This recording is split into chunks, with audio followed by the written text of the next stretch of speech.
Mayong buntag ka natong tanan, mao kini ang pinakabagong update sa panahon diri sa Surigao del Norte, Siargao Island ug Dinagat Province nga gi-issue karong buntag Pebrero 23, 2024. Sa pagkakaron, padayong gihapon ang easterlies o mainiton nga hangin nga gikan sa Pasipiko nga makaapekto sa atong nasod. Ug tungod niini ang dakbayan ug lalawigan sa Surigao del Norte, Siargao Island ug Dinagat Province din makasinati og mapanganuron nga kalangitan inubanan sa pagkanat-kanat na pag-ulan, kilat ug pagpanalugdog tungod kini sa easterlies.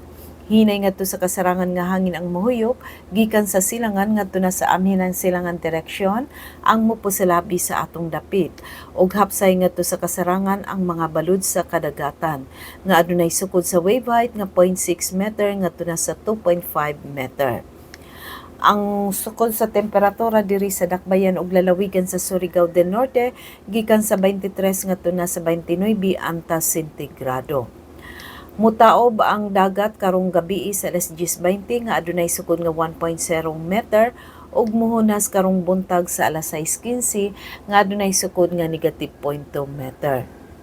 Ug wala tay gale warning nga giisa diri sa Mindanao. Ang adlaw ning subang karong buntag sa alas 5:55 ug mosalop karong hapon sa alas 5:48. Mao katong latest update sa lakat sa panahon karong adlaw gikan sa Pag-asa Surigao. Kini si Francis Simorlan.